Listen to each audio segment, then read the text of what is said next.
Bienvenidos. Ahora vamos a trabajar el siguiente problema. Dice, para el conjunto A que nos estén dando, determine si el conjunto P que nos den es una partición del conjunto A.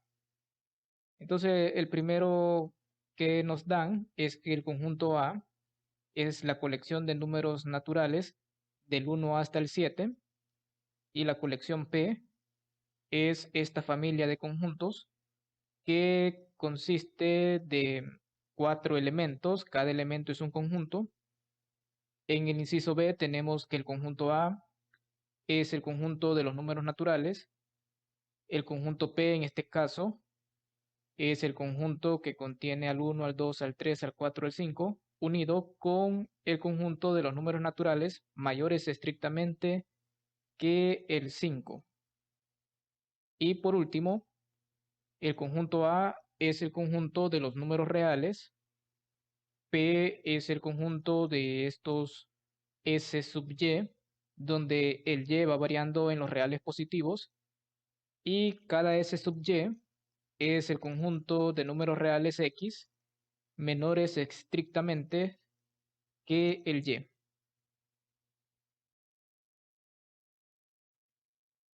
Para el inciso A, nos están dando un conjunto A y nos están dando esta colección P.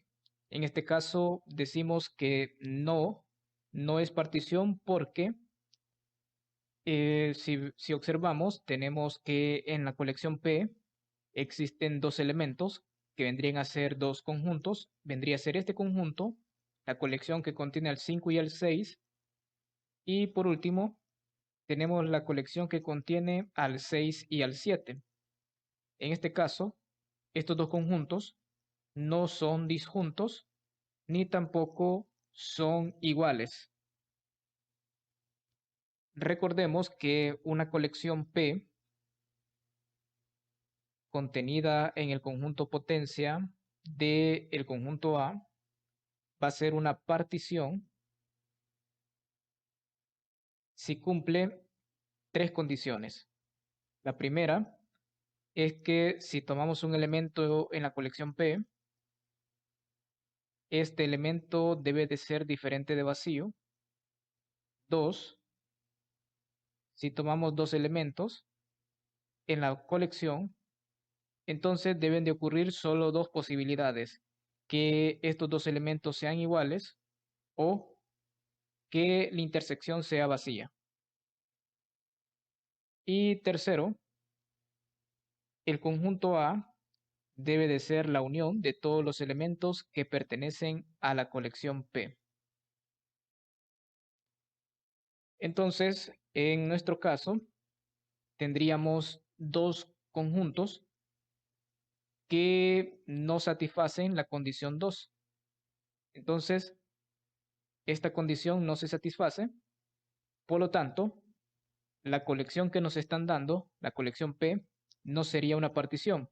¿Por qué no se cumple esta condición? Porque en nuestro caso, los dos conjuntos son diferentes, es decir, no se cumple esto sería falso, porque no son diferentes porque el 5 pertenece al primer conjunto y el 5 no pertenece al otro conjunto. Entonces, por esa razón no son iguales. Tampoco es cierto que la intersección es el conjunto vacío, entonces esto también es falso. Por lo tanto, el inciso 2 en la definición de partición no se satisface. Eso significa que la colección P no sería una partición. Ahora continuemos con el inciso B. Dice que no es partición porque esta colección P no es familia de conjuntos. Correcto. Si observamos, la colección P, sus elementos son números. Para que una colección P sea una partición, la primera condición prácticamente, lo primero es que esta colección P debe de estar compuesta por conjuntos. Es decir, esta colección P debe de ser una familia de conjuntos, cada elemento debe de ser un conjunto contenido en el conjunto A. Entonces, esta colección P debe de estar contenida en el conjunto potencia de A. Es decir, que si nosotros tenemos un elemento en esta colección P, este elemento X tendría que ser un subconjunto del conjunto A.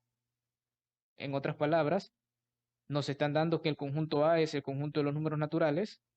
Este elemento X de la colección P tendría que ser un subconjunto de números naturales. Pero si tomamos aquí un elemento de la colección P, por ejemplo, si tomamos X en P, esto implicaría que el X es un número menor o igual que 5 o mayor que 5. Entonces al final es un número. Entonces, X contenido en el conjunto de los números naturales, esto carece de sentido, esto sería falso. Por lo tanto, esta colección P ni siquiera es una familia de subconjuntos de números naturales, por lo tanto, pierde sentido que pidamos que sea una partición. Entonces, no sería una partición. Ahora pasemos con el último literal, el literal C. En este caso, tampoco sería una partición. Aquí decimos no es partición porque el conjunto S sub y el conjunto S sub Z son diferentes y la intersección es diferente del conjunto vacío. En este caso, la colección P es una colección de subconjuntos de números reales, entonces se cumple que la colección P está contenido en el conjunto potencia del conjunto A. También se cumple la condición 1 de la definición de partición. Si tomamos un elemento X en esta colección P, este X va a ser un conjunto de la forma S sub y este conjunto S sub Y, por definición, es el intervalo abierto de menos infinito a y esto obviamente es diferente del conjunto vacío. Por ende, la condición 1 o la primera condición de la definición de partición se satisface. Sin embargo, la condición 2, es decir, que si X y Y pertenecen a la colección P, entonces solo deben de ocurrir dos posibilidades. Es decir, solo hay dos posibilidades. La primera es que los dos elementos son iguales y la segunda es que son conjuntos disjuntos. Pero si el X y el Y lo tomamos en P, entonces el X va a ser de la forma S sub y el Y va a ser de la forma S sub Z. Al final, al ser intervalos abiertos del mismo tipo, vamos a tener que la intersección es diferente de vacío. Al final, la intersección va a ser el intervalo que está contenido en el otro. Uno siempre va a estar contenido en el otro. Y son diferentes cuando el subíndice y el subíndice Z son diferentes. Entonces, no se satisface que para dos elementos arbitrarios se cumplen solamente estas dos opciones, es decir, que son iguales o que al intersectarlos el resultado es el conjunto vacío. En este caso, si son diferentes, aquí vemos, si tomamos Y diferente de Z, no es cierto que la intersección es el conjunto vacío. Por lo tanto, esta condición no se satisface. Esto sería falso. Así que la colección P no sería una partición en el conjunto de los números reales. Ahora vamos a continuar con este otro problema. Dice, describa la partición para cada una de las siguientes relaciones de equivalencia. Es decir, me están dando una relación de equivalencia. Nos piden determinar la partición inducida por esta relación de equivalencia. Recordemos que la partición inducida por una relación de equivalencia es la colección de todas las clases de equivalencia, es decir, que esto es el conjunto A módulo R. En otras palabras, la colección de todas las clases con respecto a la relación que nos estén dando, la relación R que nos estén dando. Bueno, entonces nuestro objetivo es primero ir calculando quién es la clase de un X arbitrario y luego encontrar esta colección de todas estas clases. Bueno, en el inciso A vamos a concentrar, nos vamos a concentrar en este intervalo, el intervalo cerrado en 0 y abierto en 1. Ya vamos a ver por qué. En este caso nos están diciendo que X está relacionado con el Y, sí y solo sí. La diferencia es un número entero. Por lo tanto, el 0 va a estar relacionado con el 1. El 1 va a estar relacionado con el 2, porque 0 menos 1, eso es un número entero. 1 menos 2 es un número entero, y así sucesivamente. Entonces, si yo tengo X y Y, dos números enteros arbitrarios, vamos a tener que estos dos elementos están relacionados, porque la diferencia entre dos números enteros da como resultado un número entero. Por lo tanto, dos enteros arbitrarios van a estar relacionados. Y esto implicaría que la clase del entero X coincide con la clase del entero Y. Por lo tanto, la clase de 0 va a ser igual a la clase de 1, igual a la clase de 2, y así sucesivamente. La clase de menos 1, la clase de menos 2, y así sucesivamente. Ahora, si observamos, si yo tengo el número X, es el 1.5, entonces 1.5 va a estar relacionado con 2.5, porque al hacer la diferencia me da un número entero. 2.5 menos 1.5 me da como resultado 1. O bueno, en este caso, si respetamos el orden, 1.5 menos 2.5 da como resultado menos 1. Y menos 1 es un número entero, entonces estos dos elementos están relacionados. El 2.5 va a estar relacionado con el 3.5.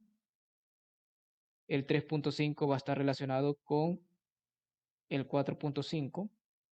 Al final, lo que estamos haciendo es que este X es el 1 más 0.5. Entonces al final vamos a tener que este número X va a estar relacionado con cualquier entero n aumentado por 0.5. Por ejemplo, el 1.5 va a estar relacionado con 4.5, con 7.5, 9.5, es decir, con cualquier entero aumentándole 0.5. Por lo tanto, al final vamos a tener que la clase de este entero 1.5, que resulta ser 1 más 0.5, es igual a la clase de cualquier entero n aumentado 0.5. Otra cosa que sería bueno observar es que la clase de 0, al final la clase de 0 va a ser el conjunto de todos los enteros. Este conjunto Z sería la clase de 0, porque cualquier entero, aquí lo vimos, dos enteros cualesquiera, van a estar relacionados. Por lo tanto, cualquier entero va a estar en la clase de 0. Así que la clase de 0 es todo el conjunto de los números enteros. Por lo tanto, aquí vamos a tener que la clase de 1.5 va a ser esta clase, pero al final esto pareciera que va a ser todos los números enteros trasladados por 0.5. Es decir, cualquier entero que yo le sume 0.5 va a pertenecer a la clase de 1.5. En realidad, esto va a ser igual a la clase de 0.5. Entonces, al final, por eso basta con enfocarse en este intervalo, porque si yo agarro un número fuera de este intervalo, por ejemplo, agarro 7.5, este 7.5 es como tener 7 más 0.5, pero al final va a estar relacionado con 0.5 y el 0.5 pertenece a este intervalo. Es decir, cualquier número real va a estar relacionado con exactamente un elemento de este intervalo. Bueno, entonces veamos eso. Tomemos primero un x arbitrario en este intervalo. Calculemos la clase de este x, pero lo vamos a hacer por pasos. Primero, cuando x es 0, si el x es exactamente 0, la clase de x va a ser la clase de 0, y estos son todos los números reales que están relacionados con el 0 con respecto a la relación R, es decir, todos los números reales y, tales que la diferencia entre y el 0 es un número entero, y al final esto va a ser la colección de todos los números enteros y. Y esto, como habíamos dicho, es todo el conjunto de los números enteros. Por lo tanto, la clase de 0, si yo agarro cualquier otro entero, por eso basta con enfocarse en este intervalo, porque si agarro cualquier otro entero, 6 va a estar relacionado con el 0, por lo tanto, la clase de 6 es la misma clase de 0, y esto es el conjunto de todos los números enteros. Ahora, si el x es un número entre 0 y 1, por ejemplo, que x sea 0.5, entonces la clase de 0.5 va a ser igual a todos los enteros aumentados 0.5. Por ejemplo, ya habíamos visto que el 0.5 está relacionado con 1.5, con 2.5, 3.5 y así sucesivamente. Es decir, con cualquier entero que le estemos sumando 0.5. Bueno, por eso ponemos aquí, esta la clase de x son todos los y, números reales, tales que y menos x es un número entero. Si paso el x a sumar, estos serían todos los y, tales que el y pertenece al conjunto de los números enteros aumentado por la cantidad x. Entonces al final, cualquier entero que yo le sume x va a estar relacionado con el x. En otras palabras, si el x está entre 0 y 1, si el x fuera este puntito en la recta real, entre 0 y 1, este de aquí, entonces el elemento que está más cercano a la derecha sería aumentarlo, sumarle 1. Si le sumo 1, va a estar en este intervalo abierto. Bueno, aquí sería en el intervalo cerrado en 1 y abierto en 2. Luego, si le sumo 1, por ejemplo, si el x fuera 0.2, si le sumo 1, este sería 1.2, este sería 2.2, 3.2, 4.2 y así sucesivamente. Este de aquí sería menos 1 más 0.2, esto sería menos 0.8 y así sucesivamente. Al final, la clase de x va a ser el conjunto de los números enteros aumentado por x, es decir, que este conjunto son todos aquellos números que son de la forma un entero n más x, donde el n va variando en el conjunto de los números enteros.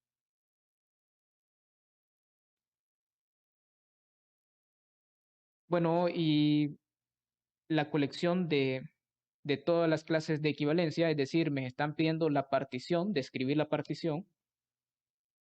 Entonces al final la partición van a ser el conjunto de todas las clases de equivalencia, pero como ya vimos, al final el representante de clase basta con tomarlo simplemente en este intervalo.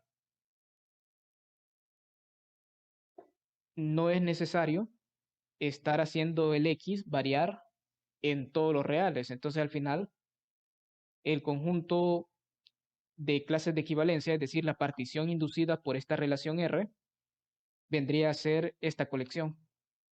La colección de estos enteros, del conjunto de los números enteros aumentado por x, donde el x va variando en este conjunto. Entonces al final estos serían todas las diferentes clases de equivalencia, y esto sería entonces la partición que nos están pidiendo. Aquí ya habíamos dicho que z más x son todos los enteros de la forma n más x, donde el n va variando en el conjunto de los números enteros. Además, el z más x va a ser igual a z más y, si y solo si. La diferencia entre los dos números, el x y el y, es un número entero, y esto es equivalente a que x esté relacionado con el y. Por lo tanto, al final, el, el x y el y, el x basta con estarlo considerando en este intervalo y. Porque si suponemos aquí, en esta colección, tenemos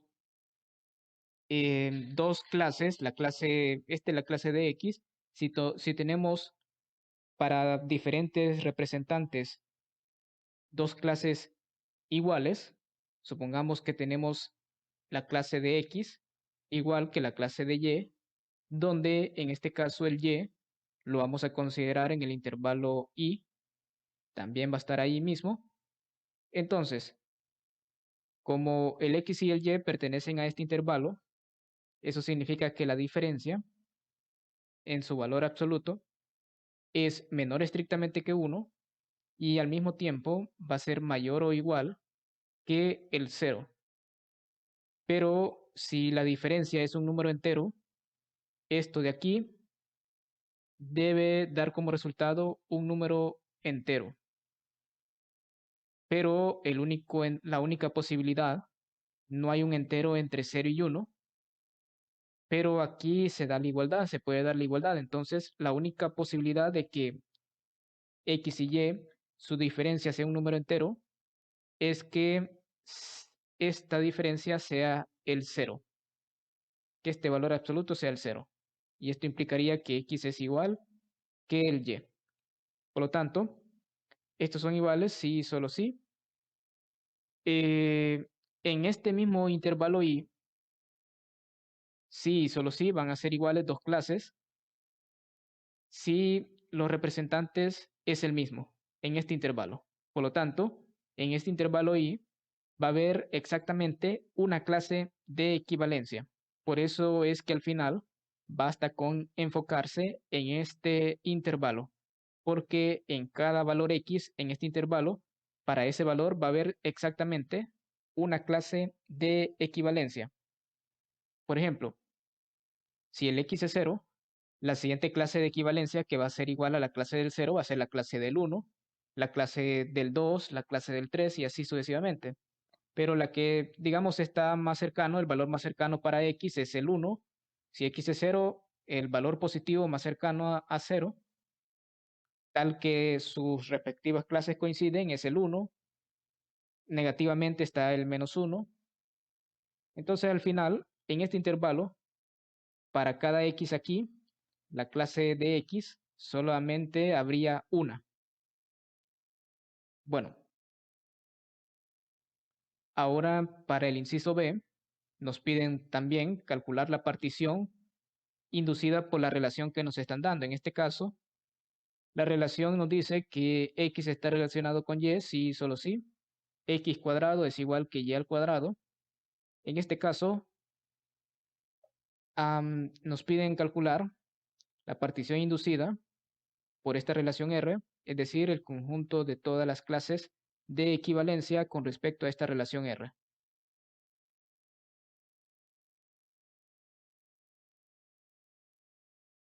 Calculemos la clase de un elemento X arbitrario. Por definición van a ser todos los números reales Y que estén relacionados con este X. Y esto por definición de la relación R, si están relacionados significa que el cuadrado, sus cuadrados son iguales, por lo tanto son todos los números reales Y, tales que Y al cuadrado es igual a X cuadrado. Eso significa que el Y en su valor absoluto va a ser igual que el valor absoluto de X. Esto significa que el Y va a ser igual a más o menos el X. Por lo tanto, en este conjunto solo hay dos posibilidades, X y el menos X.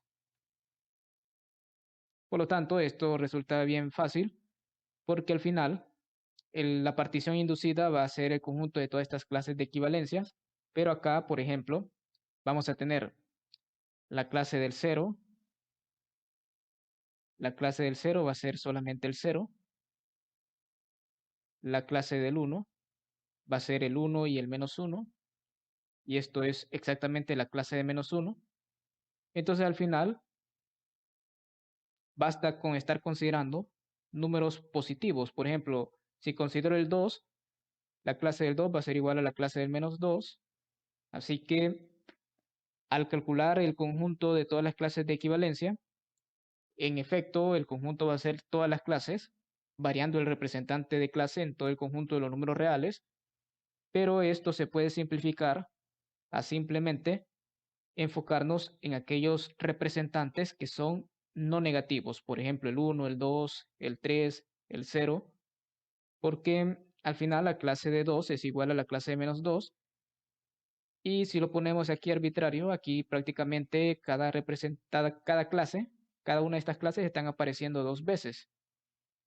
Pero como este es un conjunto, no importa. Pero si queremos dejarlo que en la colección haya exactamente un conjunto para cada representante, entonces aquí lo tendríamos. Es decir, ahora sí, todos los conjuntos son disjuntos por pares. Cuando el X es diferente de otro elemento, sus clases van a ser diferentes.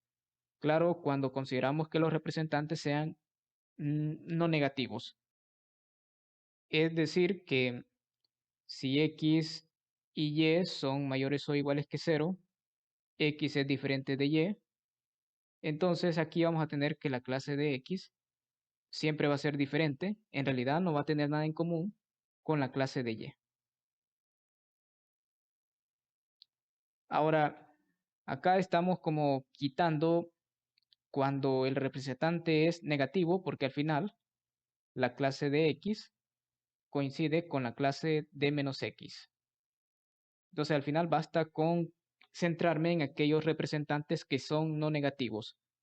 Por lo tanto, al final, la partición inducida por esta relación de equivalencia vendría a ser esta colección. Y por último, resolvamos este problema. Dice, sea R una relación en un conjunto A que es reflexiva, simétrica, pero no es transitiva. Definamos este conjunto R de X como todos aquellos elementos Y que están relacionados con el X. Nos preguntan si el conjunto P, definido como la colección de todos los R de X, siempre es una partición. Bueno, este R de X prácticamente es la clase de X, solo que en este caso carece de sentido hablar de la clase de X porque para hablar de clase de X, la relación R debe de ser una relación de equivalencia. Debe de ser reflexiva, simétrica y transitiva. En este caso, no es transitiva, entonces el R de la clase de X no estaríamos, sí existe como conjunto, pero ya no se cumplen las propiedades que hemos visto cuando tenemos este conjunto de clases. Habíamos visto anteriormente que si X está relacionado con el Y, esto es equivalente a que la clase de X coincide con la clase de Y. Si X no está relacionado con el Y, entonces la clase de X y la clase de Y son disjuntos, estos dos conjuntos. X pertenece a su clase. En este caso, el R de X pareciera que este R de X cumple que el X pertenece a R de X,